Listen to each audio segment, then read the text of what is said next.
her. Marriage isn't the solution, and I certainly wouldn't recommend it. But if some of you feel that your child is capable of leading a married life, I'd recommend that you meet with Dr. Sure or Dr. Tembe, who can guide you properly. You may feel, what happens to our child after we are gone? Who'll look after him or her?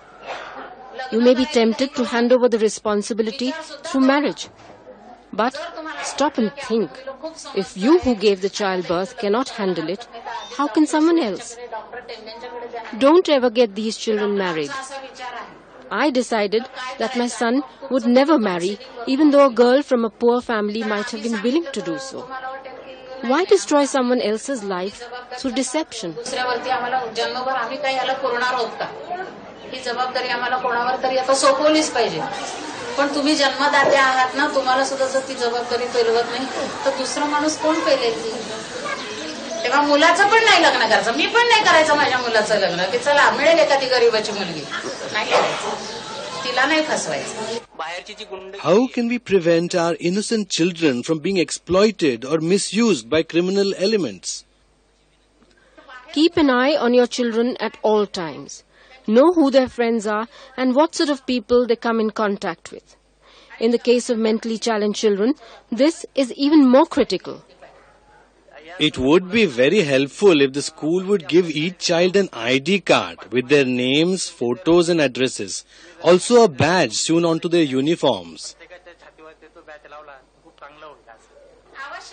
You're absolutely right. As you know, we already have the school names sewn on their sweaters, and it's been very useful. My son has been studying in your school for the past 4 years, but he still can't read or write a single word.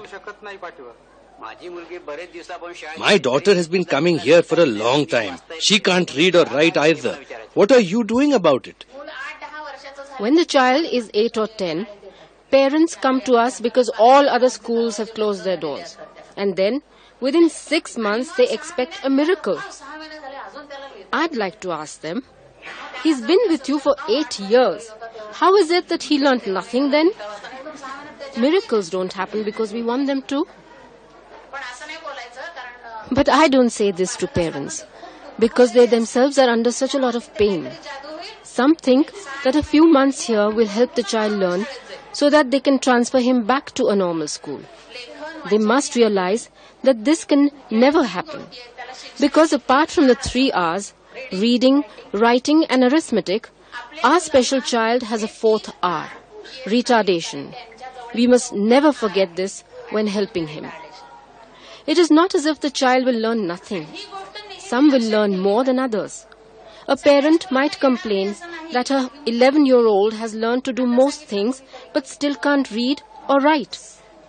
There are different centers in our brain for different functions and abilities. Psychologists say that reading and writing skills develop properly only after the age of 6. So, children should not be forced into learning them before they are ready to do so. Because our children here are much younger, as far as mental age is concerned, they must learn much more slowly. My own son began to read only when he was 14. Till then, I had worked without success trying to teach him to read. At 14, he began to read the names of shops, hoardings and messages on the backs of rickshaws, just like any other child does at the age of 5 or 6. This is how he began to enjoy reading and started reading all the ads on the television. Of course, we must never forget that even though our children may learn to read and write, they'll never be fully equipped to study normally. पुन्हा एक गोष्ट लक्षात ठेवायची की आपल्या मुलांना वाचता आलं तरी सुद्धा त्यांचं वाचन हे अभ्यासाचं वाचन नाही. I enrolled my grandson in the school this year. His parents don't look after him properly, so I had to do this myself. In the last 6 months, he's been doing quite well. But physically, he's still underdeveloped. He has constant nosebleeds. Can this be treated in any way?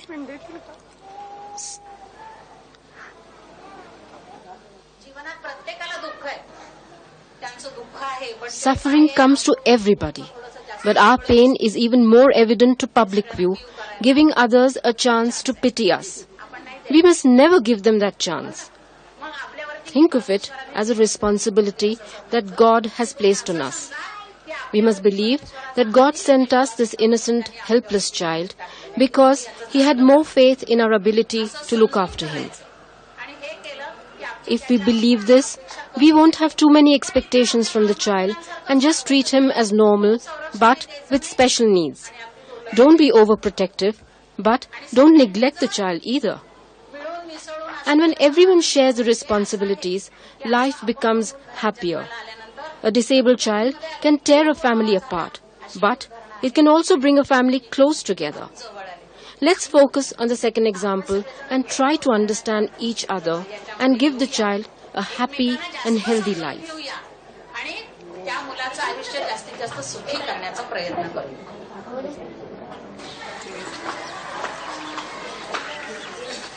Your questioner asked whether we have made any financial provisions for our child. How can we do that, Rajnitai? There are so many problems at home. Worry will not take care of things. You must make some arrangements. That's true. It will also make things easier for their siblings and the institution that looks after them. Why don't you think of opening a hostel for our children? Oh, we do have plans to set up a good hostel for the mentally challenged. Dr. Jagannath and Kamalini Vani have donated substantially in the memory of their sister Sunanda Kele. Maharashtra Seva Samiti of Canada, in collaboration with SIDA and Alberta Wild Rose Foundation, have also donated generously towards this project. Despite this, we need some solid financial backing from parents and others.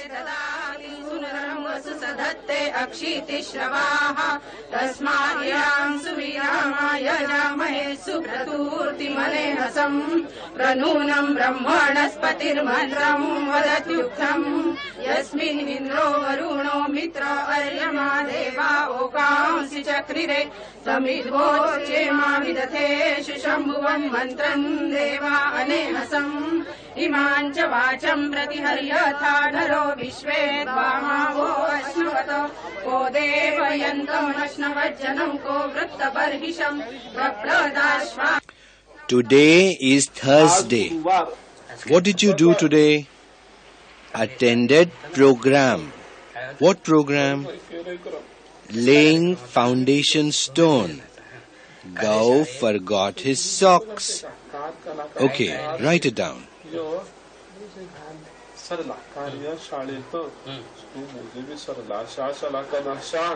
I wish fathers of all our children would be as supportive as my husband has been.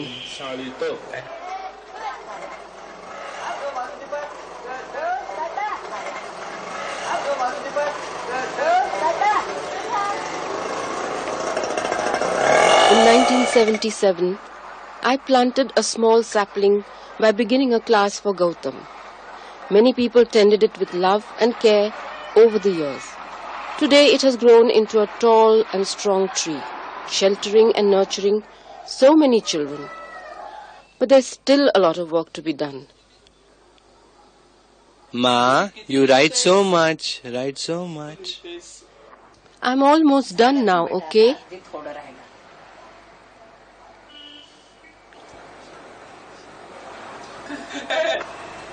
तो काय पाहतोय अरे तो काय पाहतोय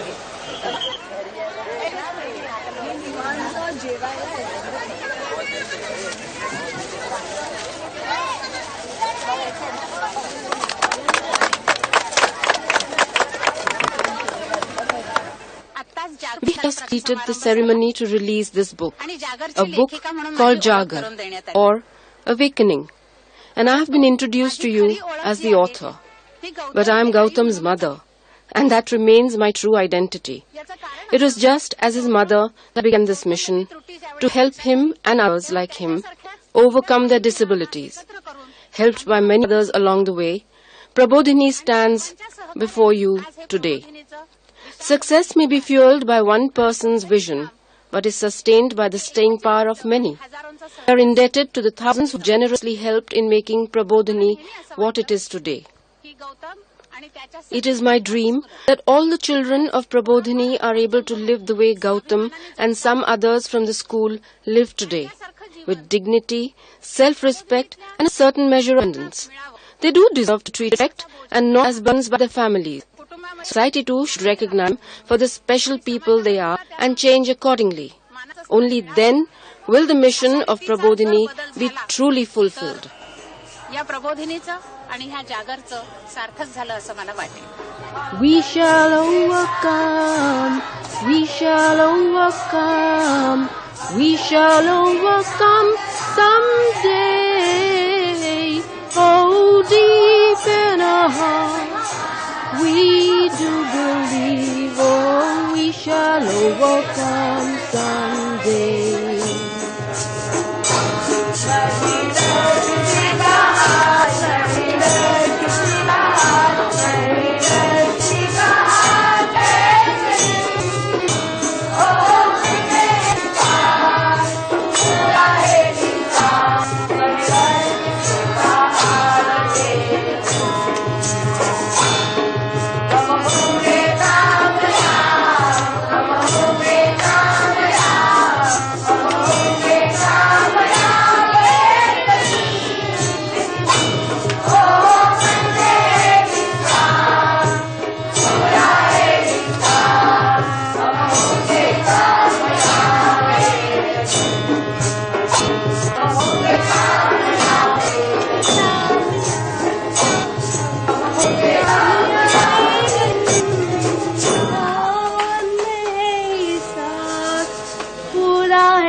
हम होंगे कामयाब, हम होंगे कामयाब, हम होंगे कामयाब एक दिन.